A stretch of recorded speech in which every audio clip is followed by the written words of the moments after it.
सेहत की बात ये मंच उन डॉक्टर्स के लिए है जो अपनी स्पेशलिटी सामान्य जनता तक पहुंचाना चाहते हैं। हम सभी डॉक्टर मित्रों को आमंत्रित करते हैं कि आइए अब आपकी स्पेशलिटी जिस डिसीज पर आप प्रैक्टिस कर रहे हैं उसकी सटीक जानकारी जन सामान्य तक पहुंचाइए और अपने हॉस्पिटल की सारी सुविधाएं हमारे माध्यम से मरीजों तक पहुंचाएं। अधिक जानकारी के लिए हमें संपर्क करें। नमस्कार, आरोग्य जागृतीमध्ये आपलं स्वागत आहे। मित्र हो, कॅन्सर हा रोग दिवसेंदिवस वाढत चाललेला आहे आणि यावर उपचार पण अत्याधुनिक पद्धतीने मिळत आहे। तरी सुद्धा आपण अनजान असून आपल्याला माहिती नसल्यामुळे त्या योजनेपासून आपण वंचित राहतोय। अशातच आपले कॅन्सर तज्ञ जे सिनियर आहे केअर सिग्मा हॉस्पिटलमध्ये त्यांच्याशी आपण जाणून घेऊया की योजनेबद्दल आणि कॅन्सरचे रुग्ण दिवसेंदिवस वाढत आहे त्याच्यावर रोग कशी लावता येईल आणि त्यासाठी आपण अवेअरनेस साठी काय करता येईल। तर चलूया आपल्याकडे डॉक्टर उन्मेष टाकळकर सर जे सिनियर तज्ञ आहे आणि खूप त्यांचा तगडा अनुभव आहे, पूर्ण महाराष्ट्रात त्यांचं नाव आहे। त्यांच्याशी जाणून घेऊया कॅन्सर संबंधित। डॉक्टर साहेब नमस्कार, आरोग्य जागृतीमध्ये आपलं स्वागत आहे।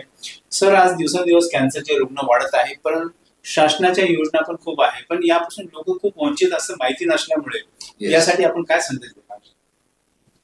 कॅन्सर हा जो रोग आहे भरपूरच सध्या याचं प्रमाण खूप वाढत चाललेलं आहे।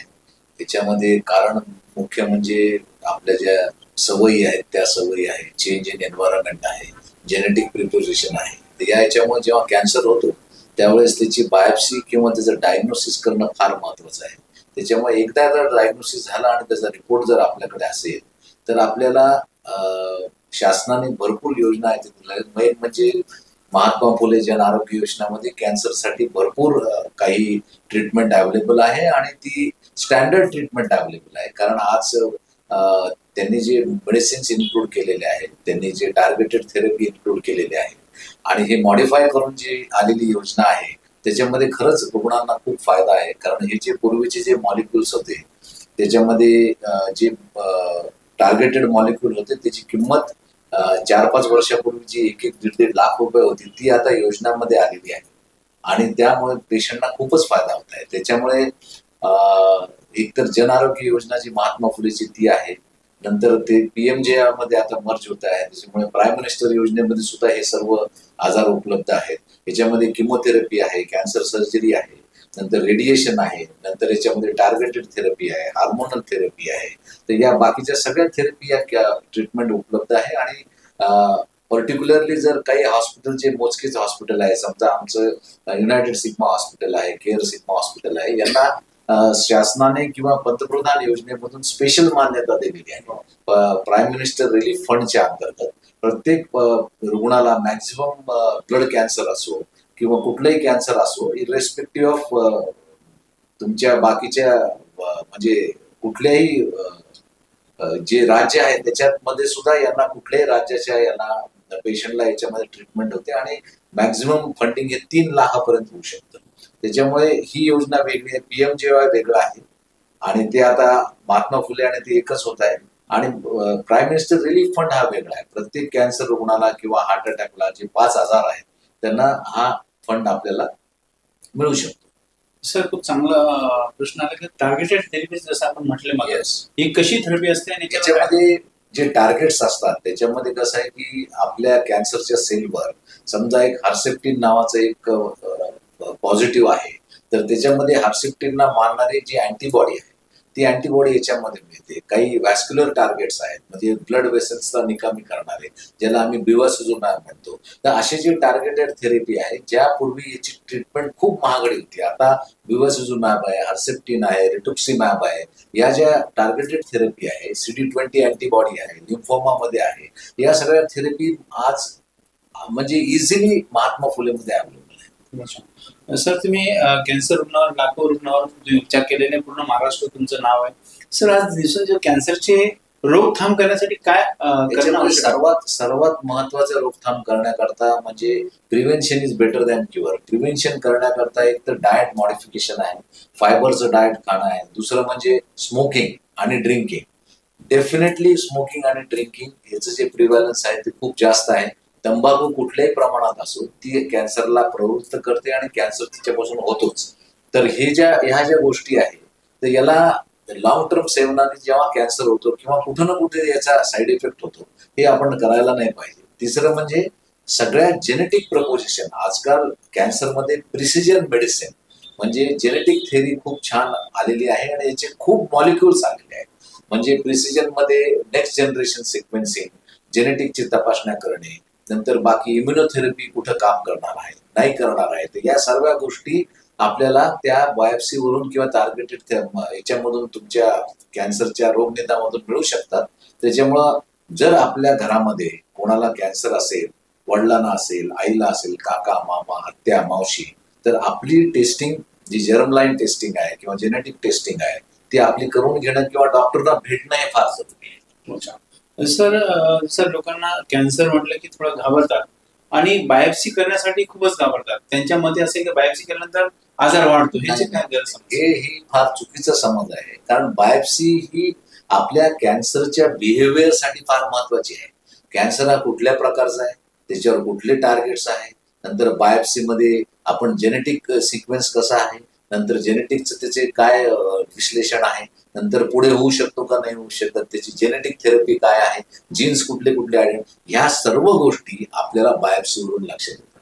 आणि जर बायोप्सीच घेतली नाही, मी जर म्हणत आहे की बाबा तुम्हाला कॅन्सर आहे, याच्यावर तर ट्रीटमेंट होणार नाही. म्हणजे कोणी जर सांगितलं त्याच्यावर ट्रीटमेंट होणार, आपल्याला बायोप्सीचा ऑथेंटिक रिपोर्ट लागेल जेणेकरून आपल्याला त्याची ट्रीटमेंट करता येईल. त्याच्यामुळे बायोप्सीला अजिबात घाबरू नये. त्यांनी काही कॅन्सर पसरत नाही, कारण तिने डायग्नोसिस आणि ट्रीटमेंटला खूप मदत होते. सर कॅन्सर म्हटलं की हा आजार खूप भयंकर असतो आणि या आजाराला खूप जास्त खर्च येतो. त्यामुळे लोक धजावत नाहीये आणि शासनाने योजना दिलेल्या आहेत तरी पण त्यांना माहिती नसल्यामुळे ते घेत नाहीये. त्याबद्दल तुम्ही काय सांगता? असं मी त्याकरताच आपण आज भेटलो की सर्वांना हे माहिती व्हायला पाहिजे की कॅन्सर जेव्हा डिटेक्ट होतो तेव्हा शासनाच्या खूप चांगल्या योजना ऑन्कोलॉजीसाठी उपलब्ध आहे. प्राईम मिनिस्टर रिलीफ फंड आपल्याकडे उपलब्ध आहे. बाकी प्रायव्हेट ट्रस्ट सुद्धा उपलब्ध आहे. टाटामध्ये सुद्धा टाटा ट्रस्ट आहे. बाकीचे जे बाहेरचे प्रायव्हेट ट्रस्ट आहे, सर्व ट्रस्ट हे एनजीओ असोसिएशन आहे. याच्यामधून जिथे तुम्ही त्याला प्रयत्न कराल, शनी शिंगणापूर ट्रस्ट आहे, नंतर मुंबईचे जे ट्रस्ट आहेत, नंतर शिर्डी साईबाबा ट्रस्ट आहे, तर सर्व ट्रस्ट कडून कॅन्सर रुग्णाला भरभरून मदत होते. आणि जरी एखाद्याकडे पैसे नसतील तरी आजच्या तारखेला जर रिपोर्ट असेल तर कॅन्सरची ट्रीटमेंट ही मोफत आणि एकदम स्टँडर्ड होऊ शकते. खूपच छान. दर्शकांना सांगू इच्छितो की कॅन्सरसाठी घाबरणं आता सोडून द्यायला पाहिजे, कारण शासनाने खूप महत्वाच्या योजना आपल्यासाठी दिलेल्या आहेत. त्याचे खर्च पण आपल्याला मिळत असतो, परंतु आपल्याला प्रथम पुढे येणं गरजेचं आहे. काय झालं ते तपासणी करून घेणं गरजेचं आहे. सर कॅन्सरमध्ये तुम्ही खूप काम केलेलं आहे आणि आता पुढचं काय वाटचाल आहे सर कॅन्सर संदर्भात आणि पुढचं वाटचाल? आमच्या कॅन्सरची वाटचाल अशी आहे की कॅन्सरचे जे बाकीचे जे अद्ययावत ट्रीटमेंट आहे, ज्याच्यामध्ये बोन मॅरो ट्रान्सप्लांट आहे किंवा अद्ययावत रेडिओथेरपी ट्रीटमेंट आहे, इम्युनोथेरपी आहे, जेनेटिक लॅब्स आहेत, या सर्व लॅब आणि या सर्व ट्रीटमेंट आम्ही येणाऱ्या 1 ते 2 वर्षाच्या काळामध्ये घेणार आहोत. केअर सिग्मा तर्फे हे एक्सपान्शन प्रोजेक्ट आहे आणि या एक्सपान्शन प्रोजेक्टमध्ये आपण या सर्व ट्रीटमेंट इन्क्लूड करणार आहोत, जेणेकरून आपल्या इकडले जे लोक आहेत, म्हणजे मराठवाड्यातले लोक आहेत, खेड्यातले लोक आहेत, त्यांना मोठमोठ्या शहरामध्ये जाऊन जास्त पैसा खर्च करण्याची गरज पडणार नाही आणि ती सर्व सुविधा जी इंटरनॅशनल स्टँडर्डची आहे ती आपण इथे देण्याचा प्रयत्न करणार. खूपच छान. सर आमच्या शुभेच्छा आपल्या पूर्ण रुग्णालयाला आहे. सर आपण खूप चांगलं काम करत आहात. समाजसेवा पण खूप चांगली आपल्या हातून घडत आहे. असेच आपण आणि आपल्याला जनतेला पण हे सांगू इच्छितो की केअर सिग्मा जे हॉस्पिटल आहे तुम्हाला सर्वांना परिचित आहे आणि ह्या रुग्णालयात अद्ययावत सुविधा पण आहे. त्याचबरोबर इथं ऑन्कोलॉजिस्ट तर आहेच आहे, पण इतर स्पेशलिस्ट पण इथं आपल्याला एकाच छताखाली आपल्याला इथं उपलब्ध आहे. त्याकरता आपण कोणताही आजार झाला तर न घाबरता त्याला समोर जाणं गरजेचं आहे आणि त्यापासून उपचार घेणं गरजेचं आहे. धन्यवाद सर, आपण मला खूप चांगला वेळ दिलेला आहे आणि पुढील कार्यास आमच्या पूर्ण शुभेच्छा. जनतेतर्फे पण खूप आपल्याला खूप शुभेच्छा, कारण जनतेचा खूप तुम्हाला आशीर्वाद आहे, कारण बऱ्याच लोकांचे तुम्ही जीवन वाचलेलं आहे. धन्यवाद. नमस्कार. थँक्यू.